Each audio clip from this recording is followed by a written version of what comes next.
أعوذ بالله من الشيطان الرجيم بسم الله الرحمن الرحيم Assalamu alaikum wa rahmatullahi wa barakatuh, and welcome to the fourth in our series of Instagram lives all about gaining strength through the Quran and Quran journaling.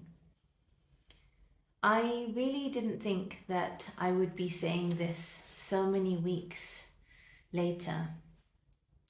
The people and the situation in Gaza is getting worse. The people there are really suffering. They have very little food to eat, very little clean water to drink. Hospitals and schools are not places of safety. They do not know what will happen from one day to the next. And that is in very stark contrast to the way we are living our lives here. We are living in our centrally heated homes, warm food on the table, water in our taps, and maybe by 9 p.m. our children tucked away in bed. But the Palestinians have something that is truly awe-inspiring. Their trust and faith in God is what is giving them strength in these difficult days. It's something so aspirational for us here. Their cries of Hasbunallah wa ni'mal wakeel send shivers through me when I see them, because their faith is so amazing. So here to discuss this with me and a few other topics is my dearest friend, Sister Nazmina Dhanji, founder of Arabic Online, author of 50 Quranic Comforts for Moms, available on our website. So I'm just going to add her here, and whilst I am, let me also tell you that we still have our offer available on your copy from our website, www.sunbehindthecloud.com. It is a full Quran in Arabic and English with space for journaling. The idea is that you journal at the bottom of the page or along the sides and highlight your text as well. Please use them during these sessions that we have, and I'm sure you'll find them beneficial, inshallah. Assalamu alaikum. Alaikum salam. How are you? Alhamdulillah, I'm fine, thank you. How are you? Alhamdulillah, good. Alhamdulillah. I've been really enjoying your series, Quranic Comforts in Distressing Times. They have been so valuable, so useful. Alhamdulillah. I think I made them for myself more than anything, because I just felt so distressed, still feel so distressed. It's very, yeah, I know what you mean. I feel like the only way to sort of soothe ourselves in these times is to look to the Quran, because nothing else is comforting at these times. Yeah, for sure. And to think that if non-Muslims are turning to the Quran, then what about an article in the Guardian? Yeah. And I was so amazed to see that. Yeah. Alhamdulillah, Qur'ans are flying off the shelves, and people are reading it, and people are wanting to find out more, which is amazing. But us Muslims, we need to be opening our book, and looking for the answers in it, and they're there, And in so many ways, what's happened in Palestine has sort of burst my bubble about the dunya and about the way I'm living my life and my priorities, and so many things become in such a stark reality when you see how acute their suffering is and their situation.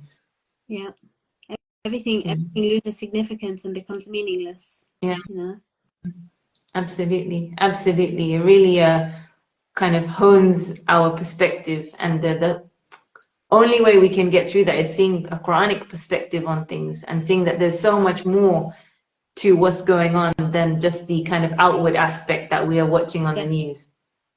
Definitely. If it was just dunya, I think,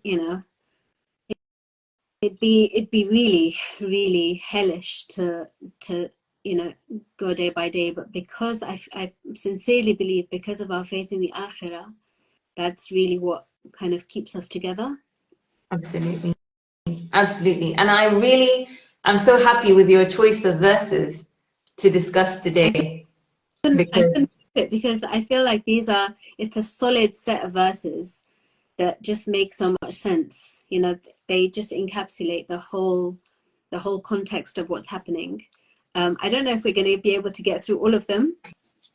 You know what? I even highlighted more on top. I went back and I was like, oh, what about these as well? So I've added a few. So let's see how far we get. The ones before, the ones after, the whole passage is amazing, And I encourage everybody to, read it and read it in depth. Disclaimer, I'm no religious scholar or anything like that. My main focus is the language. I geek out on the language, so that, we'll be approaching it from the lens of the language that the Quran uses, which I'll be breaking down and going into. But please go ahead, read the tafsir. I was using the study of Quran, Yes. Which is a nice quick reference. It's not pages and pages long. There's good apps. There's Quran Hadi, where you can just press down on the ayah and it gives you a short interpretation of the context behind it and things like that. So it doesn't have to be a long-winded, difficult task, and often you need to know what the context is. Sometimes the translation doesn't give you that, so don't get daunted. But today, inshallah, it's not going to be a very deep kind of dive into it, but inshallah, let's see how much of it we get through. To show you, so it's the same copy of the Quran that I use to study Quran. So all I do, I've just tabbed mine, and all I do is I just color in with a crayon the ayah and have a corresponding little post-it note, because I've already written on the so yeah, this post-it notes just help me kind of keep the different ayat separate. So that's all I've done. Super.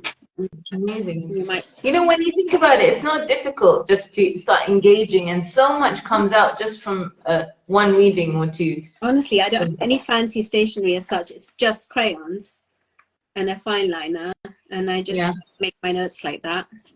And then, thing comes up and I want to add something, I just stick another post-it note right on that, and then stick another one, and that's all. It doesn't be complex. That is so good. I also want to say that if anybody has any questions or comments just as we're going along, I notice we also have some scholars join us. Please feel free to write something in the comments. We would love to hear from you and your ideas as well. So inshallah, we'll go through and hopefully find what others have said as well. So just to recap, we're looking at Surah Ale Imran, the third surah, verse 169. If you have my Quran study journal, that is page number 85.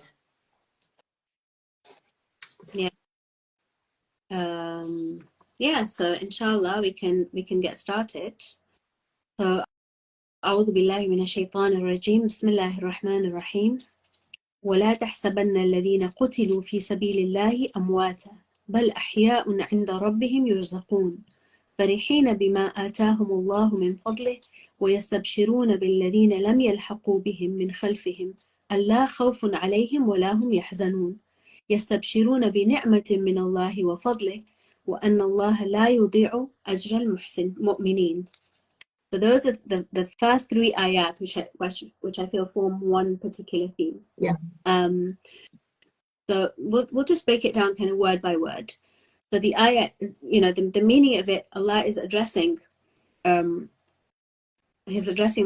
Prophet and the believers, saying, and do not وَلَا تَحْسَبَنَّ, that noon shadda at the end always signifies emphasis. Tawqid, right? So it's not do not consider, it means do not for a second ever consider, right?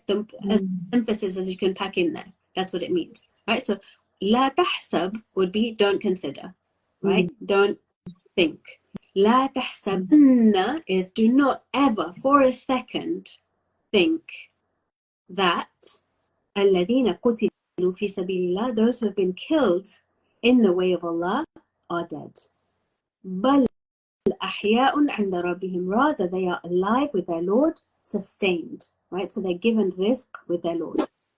Then it continues, فرحين بما آتاهم الله. They're rejoicing. So not only are they with Allah, not only are they sustained, but they're actually in a state of joy and celebration. Farihin is like they're rejoicing, right? So it's not just rest in peace, right?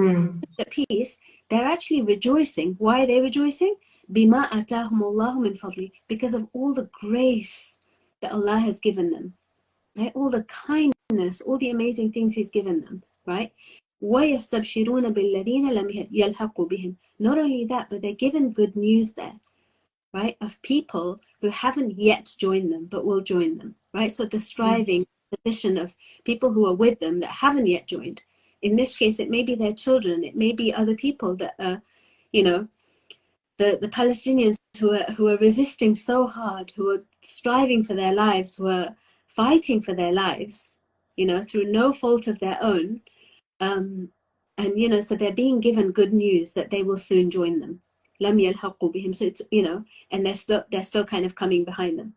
And the other good thing, that the other glad tidings they're given is la khawfun alayhim wa la hum yahzanun. This is a phrase that appears a good few times in the Quran. It's very familiar, right? La khawfun alayhim. That there's no more fear on them. They have no reason to fear, and they will have no reason to grieve, right? So fear is usually, khawf is usually, or anxiety is to do with something in the future. You fear something that's going to come in the future, right? And huzn is grief or sorrow for what happened in the past, right? So Allah's telling them that they'll be in such a state that they won't have to worry about what happened in the past. They won't have to worry about what's going to happen in the future, right? It's a beautiful state that He describes that they will be in, you know. And then He continues, يَسْتَبْشِرُونَ بِنِعْمَةٍ مِّنَ اللَّهِ وَفَضْلٍ. So not only that, but they're again given glad tidings of more bounty and more blessings from Allah, more grace from Him, and that Allah never wastes the reward of somebody who believes, right? It's just so beautiful that it's not, you know, he's essentially listing blessing upon blessing upon blessing, 8 in total, that He bestows on a martyr. And, you know, again, it's really, really beautiful. So you could say that the theme of these 3 ayat is martyrdom, right? And it's really interesting because in the Quran, the word, what we know, the word for martyr in Arabic is shaheed, right? Shahada. But it's not used in the Quran. Although the word shaheed is mentioned many times, shahada is mentioned many times, it's not actually as martyr, right? It's really interesting that shaheed in the Quran is only used in the context of witnessing, a witness. One of Allah's names is a shaheed, the witness, right? When shahada is mentioned, it's not as martyrdom, it's as the seen world, as opposed to al-ghaib. So you have al-ghaibi wa shahada, the unseen versus the seen, or the witnessing is shahada, the testimony, right? So it's really interesting why the word shaheed, or why the word shahada is coined for martyrdom, right? Because although this passage describes martyrdom, you don't see the word shaheed, right? So again, when you break it down, it's, again, this is why I just love Arabic so much, is because it encapsulates what martyrdom is, right? In the essence of it in Islam. The concept of martyrdom in Islam is actually very different from the Western concept of martyrdom. So in Western terminology, martyrdom comes from mortal or mort, which is to die, right? So the focus is death. So to die for principles is a martyr. To die to be willing to choose death over giving up your principles or giving up the truth is martyrdom, right? But the focus is death. Islam, the fact that shahada and shaheed has nothing to do with death in it. Being a shaheed is basically being a witness to the truth in your life. The whole focus of shahada is witnessing and living by your values, right? It's such a different spin. It's a different spin, right? a shaheed, in the true sense of the word, loves life. They honor, they love life because it's the space where they get to witness their truth. They get to live their truth. They witness, they bear witness. Their testament, living testament to what Allah's revealed, to their principles, to their values. They live by them, right? And they witness them. And they're called shaheed because they eventually, straight away, as soon as they're killed for their beliefs, they witness what they've been promised. They witness all of this straight away, right? They witness the truth of what Allah's promised them. They witness the truth of what they stood by, right? And just as Allah is a witness to everything. So the essence of shaheed and shahada in Islam is to live by one's truth, to be a witness to the truth in the way you live. And that obviously only comes through striving, right? It doesn't come by being complacent. There's a lot of striving involved. There's a lot of hard work involved, right? You know, jihad in every sense of the word, not necessarily on the battlefield, but just the striving that we see daily, you know. But would a person who strives like this daily, would they be able to be shaheed in that sense without being killed in a kind of brutal way? Yeah, so when you look at a hadith and when they talk about, you know, what the status of a shaheed, you know, there's shahada, which is where someone gets killed in the course of battle, for example, or they are killed mercilessly, as we're seeing, you know, the Palestinians, you know, and in that state their blood is pure. They don't even need ghusl, right? They don't. Some people say they don't even need salatul janaza, although others and say everybody should have salatul janaza, but you know, they die in a very, very pure state and their blood is considered pure, right? There's others who a hadith mentioned that a shaheed who strives for the truth, strives to understand the truth, like a student, a talibul ilm, who strives to understand divine truth and lives by those principles, and is killed or dies in that state, is a shaheed. You know, others that say someone who strives to earn a halal livelihood and that it is a shaheed. Even if they're not killed necessarily, they die in that state, but they're constantly conscious of the way that they live. They're living by the truth constantly, you know. There's many categories of people, and it's beautiful that a shaheed status is the ultimate status in Islam. You know, if you want to compare a status, it's like, you know, somebody who does this is as if they died a shaheed, right? Or get the reward of a shaheed. You know, so that's like the ultimate benchmark for people towards, because it's ultimately living by the truth of your beliefs.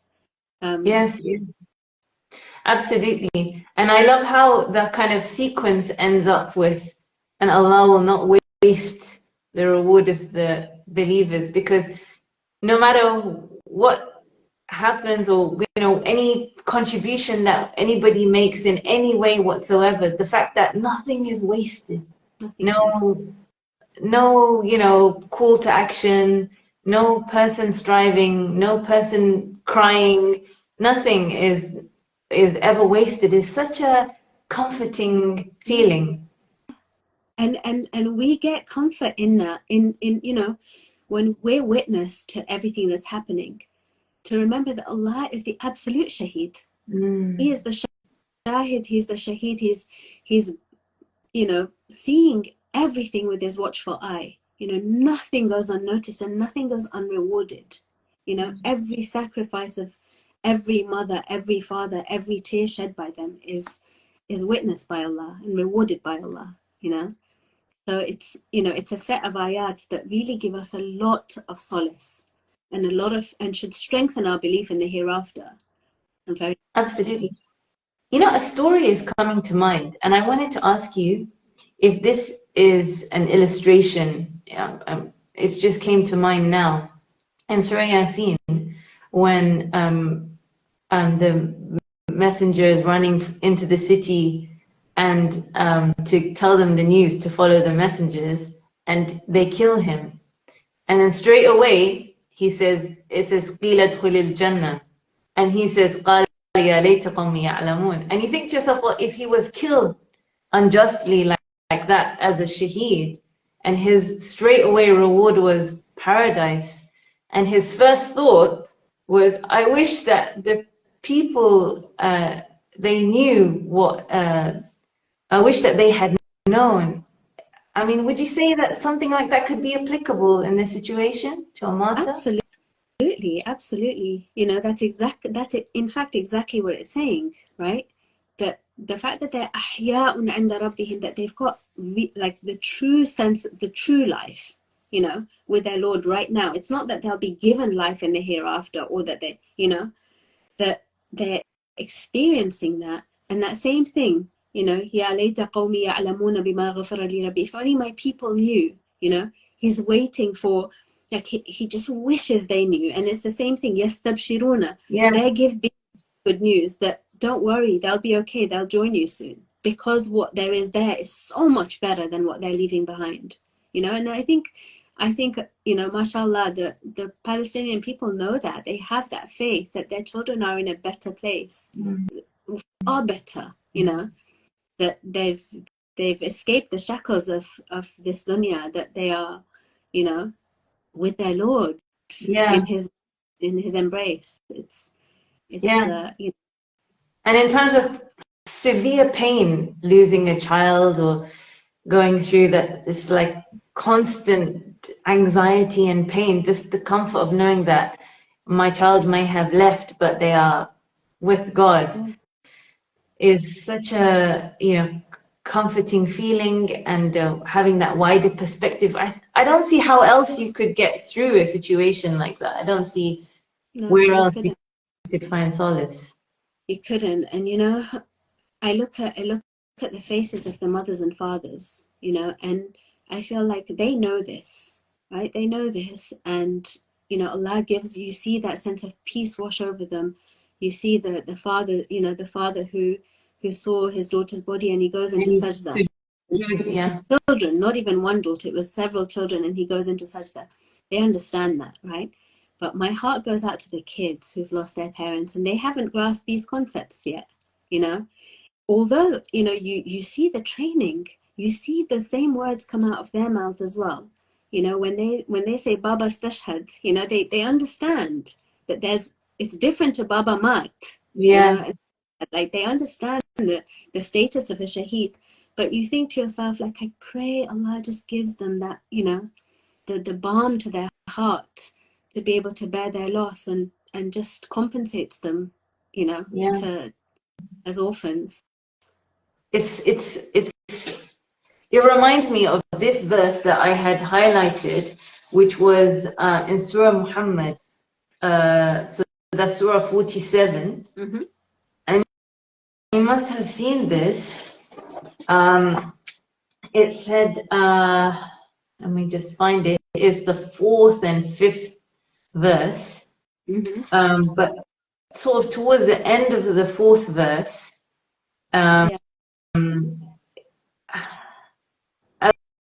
as for those who were slain in the way of Allah, He will not let their works go fruitless. He will guide them and set right their affairs. Yeah. That set right their affairs bit makes me hope that, Allah will look after these, what they've left behind. Yeah. Exactly. And then, even that He will guide them. Could you shed some light on that? Because I looked at the Arabic and it said sayahdihim, Mm-hmm. and which is obviously in the future. Yeah. But isn't it talking about the martyrs? Or have I missed it? I'd have to look at the context. Yeah. In one translation that I read, it said He will guide them to their reward. To their reward. Okay. That was the Mustafa Khattab translation. Okay. And here it just says He will guide them. Right. Which mirrors the Arabic better. Yeah. But yeah, it gave me hope that, set right their affairs would mean that whatever is left behind of their children and their family and their wealth or anything that they have left behind, that Allah will not abandon them or leave them to kind of course not. leave their children to suffer in that way. And inshallah, your prayer of, them having that comfort. Ameen to that. Ameen to that 100%. May Allah give them that and so much more. Because they really have faith. So straight away when it says, oh, you who have faith, if you help Allah, He will help you and make your feet steady. It's such a promise. It is, it's a promise. It's a promise. Yeah. And straight away, as for the faithless, their lot will not fall into ruin. Their lot will be to fall into ruin, and He will render their works fruitless. Straight away. So that's I marked that one because it's such a comfort, as you said, and at the same time, it gives us this idea that you do something for Allah, you sacrifice, you stick to your principles for Allah, and He won't leave you. No. No, for sure. So that's a big thing. So going back to our ayat, okay, so the next set, again, the next 3 ayat, I'll read them out, okay? So the first law ended with, وَأَنَّ اللَّهَ لَا يُضِيعُ أَجْرَ الْمُؤْمِنِينَ. Allah does not waste the reward of the believers. Now He goes on to describe who those believers are. What is it about them, right? So He says, الَّذِينَ, those who, الَّذِينَ اسْتَجَابُوا لِلَّهِ وَالرَّسُولِ مِنْ بَعْدِ مَا أَصَابَهُمُ الْقَرْحِ, right? So those who responded to Allah and His Messenger after they had been wounded. So there's a specific context here. It's talking about an incident after the Battle of Uhud, right? So after the Battle of Uhud, several of the Muslims had been wounded, some killed, some wounded, and they'd gone back to their encampments. And then the next day, the Prophet ﷺ got wind of the fact that the Meccans were coming back again to finish off the Muslims, right? They'd been victorious because the whole thing had happened with the war booty and everything. And they were feeling especially bold on the way back to Mecca that they thought, you know what, we're going to come back again and finish off these Muslims on their way to Medina. So these are looking at ayat 172 to 173 of Surah Ale Imran. So the Prophet gets wind of this, that they're coming. So he asks these wounded believers, and he was wounded too, to go back again, right? To go back again to fight a second round, which is so difficult after defeat, right? When you've seen fellow brethren killed, when you've faced a crushing kind of defeat, and then to be told now get up and go fight again with your wound is very, very difficult, right? You've got to be a true believer to resist. Again, it's a resistance, right? It's maintaining that belief after. It's so difficult to believe when things are going right and you see everything falling into place and all the ducks are lined up. But when it seems like Allah promised us and now we're defeated and now to go back is very hard, that maintenance of faith, right? So they're told to go back, and they go to a place called Hamra al-Asad, and the Prophet actually, he sends forth one of the allies from the non-Muslim tribes to go and tell the Meccans that the Medinans are coming, right? They're more in number because more from the people who hadn't come to fight in the first place, they're going to join as well. And as a strategy of war, he got them to light more campfires than there were people, right? So from coming from Mecca, the Meccans would see more campfires and they would assume that there was a large army. So the Meccans, alhamdulillah, were dissuaded by that as they were coming, and they got scared and they turned back again. And so the Muslims were spared basically this a second kind of defeat. But the point of the matter is that when called to fight, they went back to fight. Despite wounds. That's what it's saying. الَّذِينَ اسْتَجَابُوا لِلَّهِ وَالرَّسُولِ مِنْ بَعْدِ مَا أَصَابَهُمُ الْقَرْحِ, right? After they had been hit by wounds, they still responded to Allah, right? They didn't give up, they didn't despair, they didn't lose faith, they didn't lose heart, just because on the face of it, it looks like they're losing, right? On the face There's massive loss of life.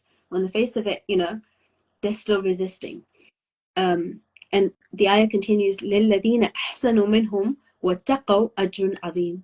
For those of them who were excellent among them, right? Who did good deeds and they were God conscious, is a great reward. And then it continues again, who these mu'mineen are. الَّذِينَ قَالَ لَهُمُ النَّاسِ إِنَّ النَّاسَ قَدْ جَمَعُوا لَكُمْ فَاخْشَوْهُمْ فَزَادَهُمْ إِيمَانًا وَقَالُوا حَسْبُنَا اللَّهُ وَنِعْمَ الْوَكِيلُ.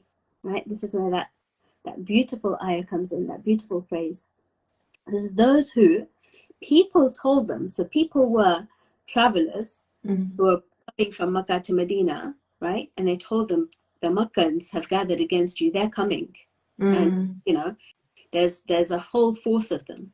So it was either just travelers, or it could have been hypocrites, whoever they were people who cast fear into the hearts of the Muslims, right? And said, إِنَّ النَّاسَ قَدْ جَمَعُوا عَلَيْكُمْ. There's such a huge army against you, right? Just like, you know, just like the threat we have from the Israelis, right? The soldiers are coming and more missiles are coming and you're going to be bombed, and all the fear-mongering. It's not just fear-mongering, it's actually real. You know, it's not just threats there, you know, but here there was that threat. People are gathering against you. There's an army coming to beat you again, right? And what happens to them? He says, and they say, فَخْشَوْهُمْ. So, you know, be on guard. Fear them. Turn back. What are you doing? Why are you going back for a second beating? Right? فَزَادَهُمْ إِيمَانًا. It made them stronger. Yeah. It increased faith even more, you know, to say that they're literally like, bring it on, right? That's the believers. وَقَالُوا حَسْبُنَا اللَّهُ وَنِعْمَ الْوَكِيلُ. So the words coming out of their mouth was, Allah is enough for us. Hasbunallah means we don't care about the people. We don't care how big their army is. We don't care who they are. Allah is enough for us, right? Hasbunallah. And then the next bit is wa ni'mal wakil. Now ni'ma, again, here comes the Arabic. Ni'ma is actually a verb, right? And it means, it's what's known as a verb of exclamation.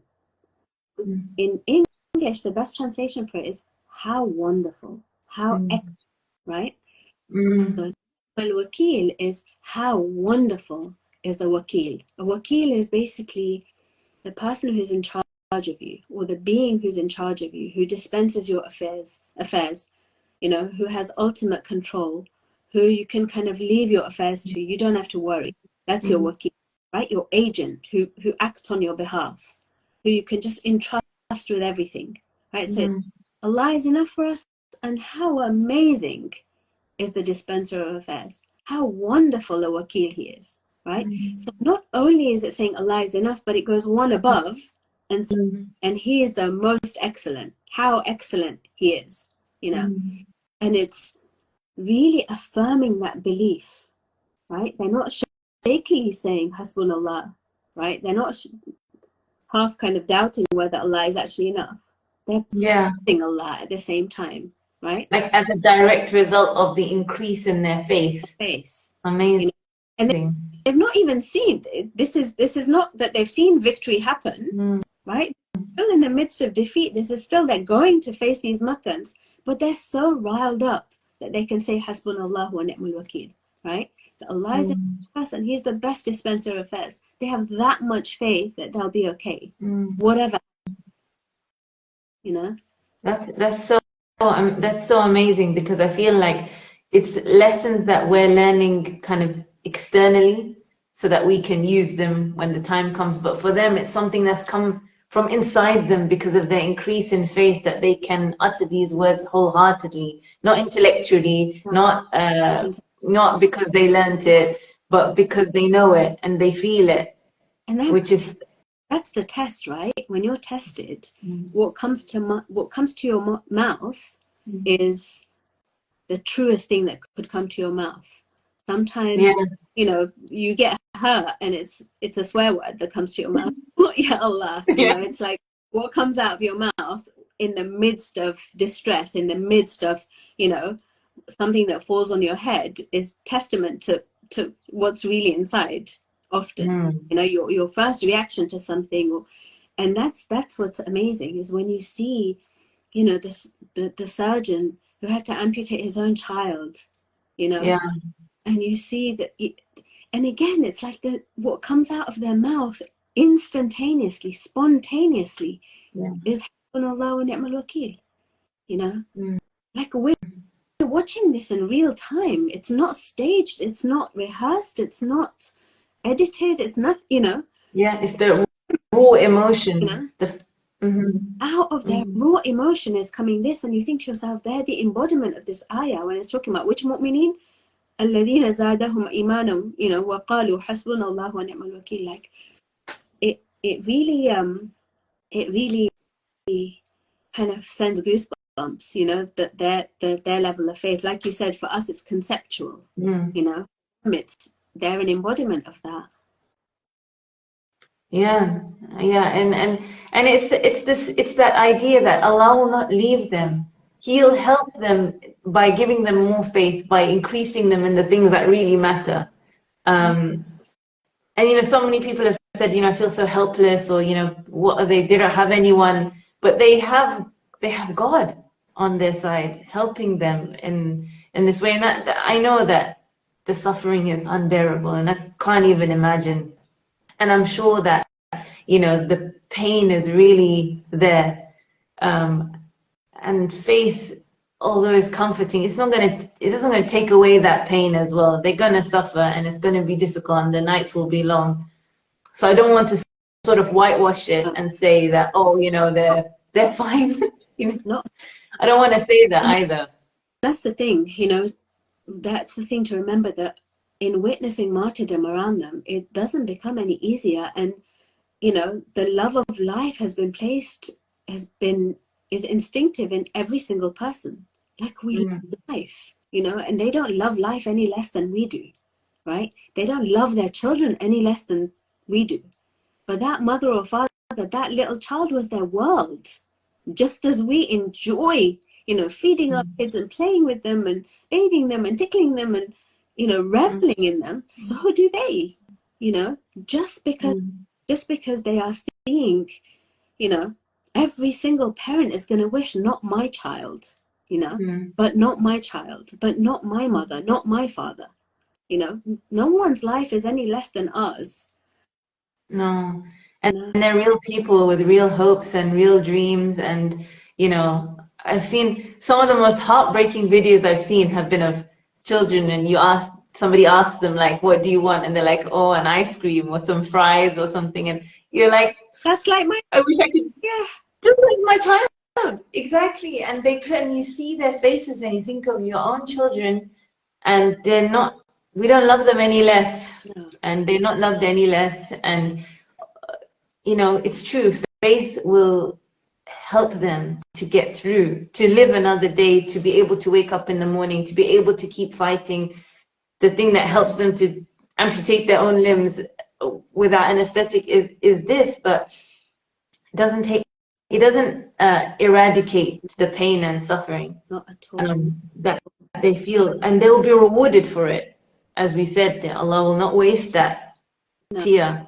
definitely. And it doesn't absolve us, No. right? Just because, you know, they're martyrs, and, you know, in fact, it increases us, you know, because we're witness to it. Yeah. And they witness over Yeah. us as well for what we do or don't do.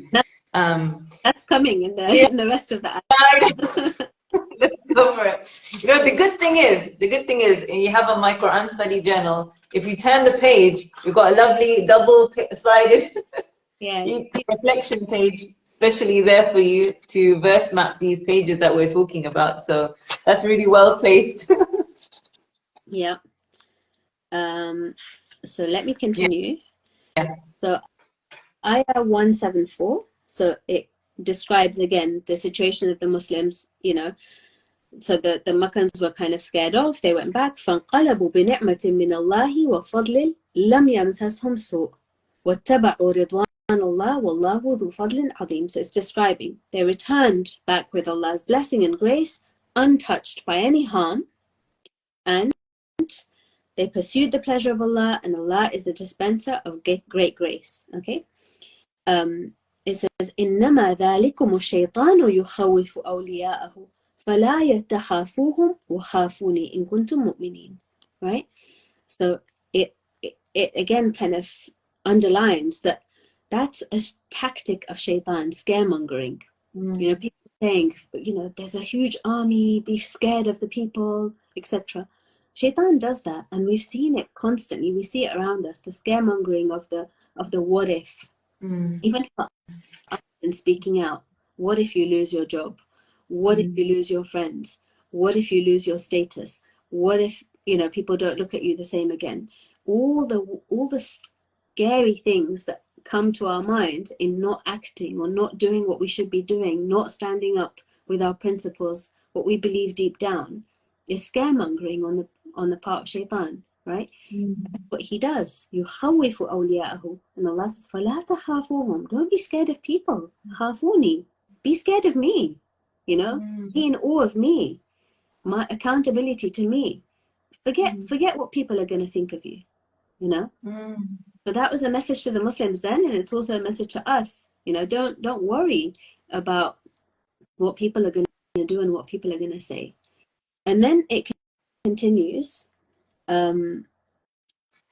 So from ayah 176 to 178, I would say, is a description of those disbelievers. So the disbelievers who are hell-bent on killing the Muslims, right? Just before we get there, can I ask you, the word fadl is used a few times in ayah 174, 175. Could you maybe give us some meaning behind the word fadl? What does it mean when it says that, so they returned with Allah's blessing and grace? What is that grace? There's so many different grace in English doesn't kind of right what's meant. And scholars, again, I'm no scholar, you know, it's just sharing what I've read. Scholars differentiate sometimes between fadl and ni'mah, and, you know, but grace is basically his effusion of care, right? Allah's care and mercy. His grace is essentially him giving attention to us. Allah gives attention to everybody because he's Rahman, but that special attention that he pours down on us, you know, at those times when we need it most, you know. Whether it comes through physical means of grace, in, you know, opening up certain means, giving us ease, giving us, you know, physical bounties that we need, whether it's giving us sukoon, you know, in pouring down sukoon on us by his fadl, by his grace, in whatever way that we need, that comes pouring down, you know, that's his fadl. It's his care, if you like. But That's beautiful. So hard to quantify it and qualify it with grace. Yeah, I've seen it's so many times in the Quran, Allah's grace, and very much, you know, and I think wonder there must be so much to that.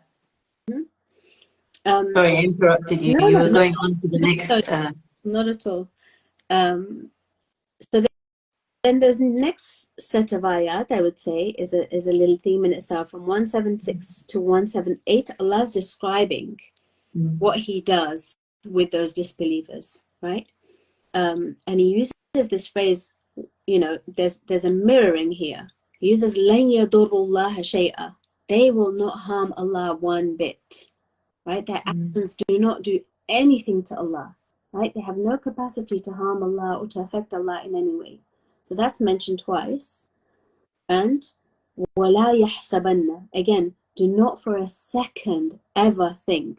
Okay, so watch out for those phrases. So he says, وَلَا يَحْزُنْكَ الَّذِينَ يُسَارِعُونَ فِي الْكُفْرِ. Do not feel grieved or saddened by those who are active in their disbelief, who are rushing in their disbelief. They're so hell-bent on it, so hell-bent on aggression, right? Don't feel sad. إِنَّهُمْ لَن يَضُرُّوا اللَّهَ شَيْئًا. They'll have no effect on Allah whatsoever. يُرِيدُ اللَّهُ أَلَّا يَجْعَلَ لَهُمْ حَظًّا فِي الْآخِرَةِ. Allah wills that they will have absolutely no share in the hereafter, right? And that's Allah's kind of shifting our focus, that the hereafter is what's thing that's desirable. That's your goal, right? Don't worry about what they're doing in the dunya. Don't worry about, you know, all the bad that they're doing, and don't be unsettled by it, right? Don't let it grieve you. Everything that they're getting away with, they're seemingly getting away with, they're not. It doesn't affect Allah one bit, because they won't have a share in the hereafter. وَلَهُمْ عَذَابٌ عَظِيمٌ. They're going to have a great punishment. Again, it says, إِنَّ الَّذِينَ اشْتَرَوُا الْكُفْرَ بِالْإِيمَانِ لَن يَضُرُّوا اللَّهَ شَيْئًا وَلَهُمْ عَذَابٌ أَلِيمٌ. Right? So it's almost two ayat very similar to each other. Right? Those who have bought this dunya for the akhirah, right? They've traded the akhirah off for this dunya. They won't be able to affect Allah one bit, and they will have a painful punishment. And it actually mirrors an ayah in Surah Baqarah, ayah number 86. Incidentally, this was the ayah that I was discussing with my Jewish friends. Yes, so Rabbi Michael and Claire, who I teach Arabic to, we're going through Surah Baqarah, and right at these last few weeks, we started the story of Bani Israel. It's just come to that, you know, naturally. We started Surah Baqarah like a few months ago, and you know, every week we do like 3-4 ayat, and it's just this Monday was that section, Baqarah 84 to 87, I think we did. And it's about how bad the Bani Israel were in killing their prophets, and evicting people from their homes, right? Because they couldn't bear to coexist with the people who lived where they went, right? They were told to enter the promised land. They refused to enter. They told Prophet Musa, you and your God go and fight them. We don't want to live in the same place as them. Right? From then, they don't want to coexist with people. And so they were told to wander the land, and they wouldn't be allowed in the promised land.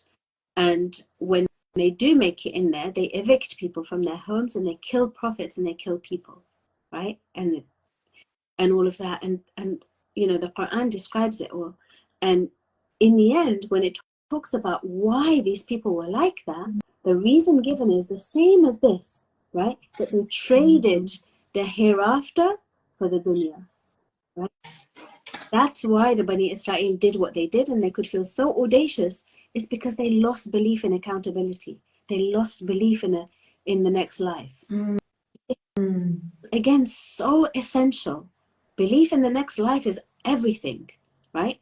That's a central theme in all of this, is believe that there is something way better.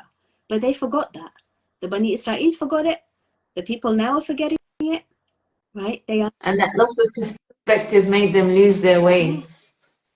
They're so hell-bent on this dunya that this is what caused them to kill prophets. This is what caused them to commit huge aggressions, because they traded the dunya for the akhirah. And again, Allah subhanahu wa ta'ala says, وَلَا يَحْسَبَنَّ الَّذِينَ كَفَرُوا أَنَّمَا نُمْلِي لَهُمْ خَيْرٌ لِأَنفُسِهِمْ. Do not for a second ever think that because we've left the disbelievers, like we've given life, right, that we're not destroying them. Don't ever think it's good for them. No way. He says, إِنَّمَا نُمْلِي لَهُمْ لِيَزْدَادُوا إِثْمًا وَلَهُمْ عَذَابٌ مُهِينٌ. Right? We only left them to their ways so they may increase in their committing sins. They're entrenching themselves in their darkness. You know, they will experience that torment right here. So don't think for a second that life equals, you know, having got away scot-free. That life in this dunya equals that he's on your side, or that you're victorious, and that death is annihilation. Quite the opposite. Yes. He flips around. Don't for a second think that these people are doing well and they're winning. They're not winning at all, right? And again, you're right. You know, so 3 different types of adab. Adabun adim, a great punishment, a painful punishment, a humiliating punishment, right? And adabun muhin could well be in this world where they'll be humiliated. And you see, we're seeing day by day their humiliation in the world's thing, right? So you know, Allah gives us an insight into how He operates. Don't. Yeah, and it's amazing to think that, you know, for us watching people get away with things or say things or tell lies. I mean, I don't know how many times I've shouted at my TV or radio when I hear like blatant lies coming from politicians and others, and it's so frustrating. But soothing is the idea that it's part and parcel of the plan, and it's no one's getting away with anything, and actually that maybe Allah is letting them do this as part of a wider plan to, you know, make the akhirah worse or humiliate them in this world or anything like that. That it's part of the plan, and everything will be okay and sort of equalize. Yeah.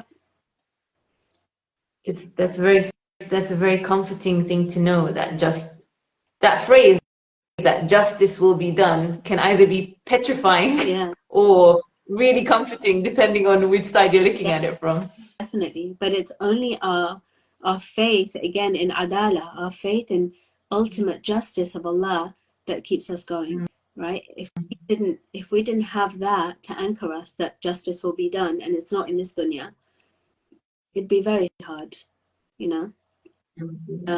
Yeah. And that's why so many times in the Quran, well, all the Quran is just constantly reminding us of this one fact, that this world is short, this life is short, the akhirah is the one that's everlasting. Even when it talks about heaven or hell, it talks about it as your home or the residence of hell or paradise, like really putting the emphasis on the fact that that's the real, and this is the temporary. It calls it وَذَلِكَ الْحَيَوَانِ, you know, that's it's not even hayat, it's hayawan, which is like vibrant life, you know, like this is just a shadow, this is just blurry, if you like, and that's like the 4D HD whatever, you know. Yeah, and that should motivate us to think that this life is short. What I do in this world, I'm telling myself first, is you know, going to impact my forever, and my focus should really be on my eternal home. Yeah. And if we can take that one lesson and try maybe to implement that in our lives, then we'll have benefited so much. Yeah, and that's exactly what the punchline is coming to. So the last I feel applies to us very much, right? So Allah subhanahu wa ta'ala says, ما كان الله ليذر المؤمنين على ما أنتم عليه حتى يميز الخبيث من الطيب وما كان الله ليطلعكم على الغيب ولكن الله يجتبي من رسله من يشاء فآمنوا بالله ورسله وإن تؤمنوا وتتقوا فلكم أجر عظيم. Right? So he's saying that Allah will not leave the believers in your present state in the way that they are, right, until he has sifted the bad from the good, right? So even in this process, in terms of what we do as onlookers, is important, right? There's no option to not be involved. There's no option to remain silent. There's no option to be on the fence, because Allah's sifting out, right, the bad from the good, al-khabitha min al-tayyib, on every level. On every level, veils are being lifted, and Allah's sifting the wheat from the chaff, right? Who are standing by their principles? Who's standing by the truth? Who's actually sincere? Who's actually, you know, doing what they can? Who are just mouthpieces? Who's walking the talk and who's just speaking, right? But ultimately, only Allah knows that, because Allah says, وَمَا كَانَ اللَّهُ لِيُطْلِعَكُمْ عَلَى الْغَيْبِ. Allah has not given you an insight into the unseen. We can't see into people's hearts, right? Who's actually sincere, who's not? Who's, you know, whose actions are well-intentioned and whose aren't, right? But in his estimation and in his plan, there's a sifting going on, right? He's essentially telling us, you know, purify your intention, purify your deeds, right? Because there's the sifting going on. And he says he gives that insight into some of the prophets that he has chosen. They have insight into believers' hearts, right? فَآمِنُوا بِاللَّهِ, the command to us is believe in Allah and his messengers. Right? So believe in Allah, believe in divine guidance, وَإِن تُؤْمِنُوا وَتَتَّقُوا, and if you believe and you're God conscious, you have that taqwa, you're working towards it, فَلَكُمْ أَجْرٌ عَظِيمٌ, then yours is a great reward, right? So, the people in the thick of the battle, he deals with everybody. The mu'mineen who are wounded, going through it, the shuhada, the disbelievers who are hell-bent on aggression, right? And then also the mu'mineen in general, right? Everybody's roles, and ultimately it boils down to belief. How we have to sort out our beliefs, strengthen our beliefs, go back and renew our beliefs, stand up for our beliefs, right? Tawheed, Adala, Nubuwa, divine guidance, right?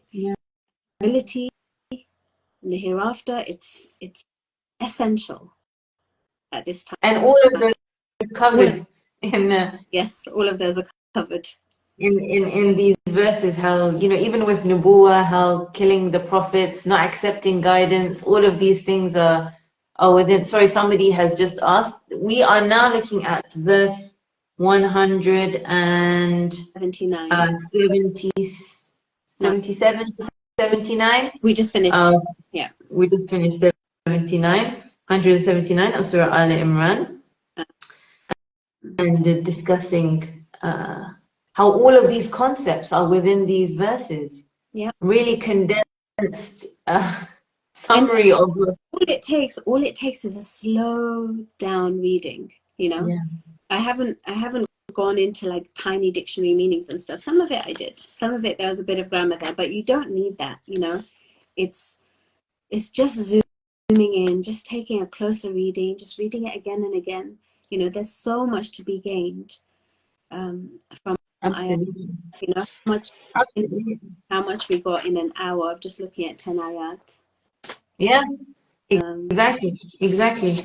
And just looking at them slowly and internalizing those concepts as well, because as we said, there's so many things that we know technically, but even things that we teach our children all the time. Allah is everywhere, Allah is all aware, the life of this world is short, all of these things that we tell our children all the time, but internalizing them ourselves, these simple, seemingly simple facts, is so important, and really, really vital with the slow reading of the Quran. I know that you also mentioned another verse. I had highlighted it here that if you had time to go into, was Surah Al An'am, verse 162. Did I highlight that because I was interested in that one? Did you tell me that one? Could be either. I can't remember which I. The verse, hang on, I'll tell you. Bismillahir Rahmanir Rahim. It is here. قل إن الصلاة ونسكي ومحياي ومماتي لله رب العالمين. I love that ayah. The Prophet is told to say that, قل إن صلاتي, say my prayer, وَنُسُكِي, and my sacrifice, right? All my acts of worship, my sacrifice, nusuki, my endeavors, وَمَحْيَايَ, my life, my living, وَمَمَاتِي, and my death, لِلَّهِ رَبِّ الْعَالَمِينَ, is for Allah, the Lord of the worlds. And we're recommended to recite that before we start our salah, to bring focus to our salah, that it's for Allah, and everything, absolutely everything is for Allah. And this is the slogan that a shaheed, someone with a shaheed mentality, lives by, right? That their life, everything they do is for Allah. That's what fi sabilillah means, right? Fi sabilillah is because they were living fi sabilillah in the first place, right? They don't have this attitude of it's my life, I'll do what I want, my life, I can choose how to lead it. They just don't have the concept of it's my life, because they understand that mahyaya wa mamati, like everything is Allah's. They embody that we belong to Allah, to Him we return.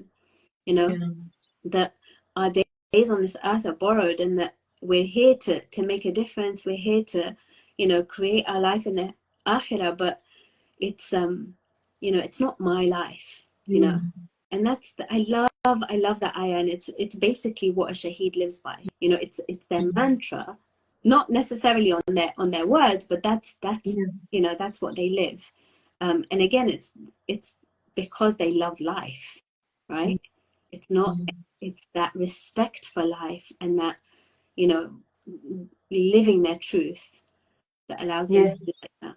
Yeah, I'd forgotten to mention that one. But it's such an excellent point to finish off on, that kind of idea that we can build that life for ourselves, that mentality for ourselves, and really try to live by those principles. And then we can learn that from the Quran and, apply it in our life is just, it's really beautiful for us to learn. Thank you so much for all your time today. Most welcome. I pray You're always and inshallah on this Thursday night, when we all raise our hands in prayer for the people in Gaza that are suffering, things that we can see on our TV screens and things that we have no idea that are going on there. Exactly. May Allah bless the them. help in whatever way that we can, inspire us to action that's beneficial. Ameen, Ameen, and may Allah elevate them and increase their status and grant them more strength and more iman in these difficult times, and also grant us a share of that faith and iman and the ability to internalize these concepts in the Quran. May He make all of our life and our death for Him alone. Yeah, and that we internalize these lessons, that they're not wasted on us, they're not lost on us, they're not temporary, that these are lasting lessons that we live by, inshallah. Ameen, Ameen, Ameen. Thank you all so much for joining us as well online. And I think may Allah bless you all and remember us in your du'as.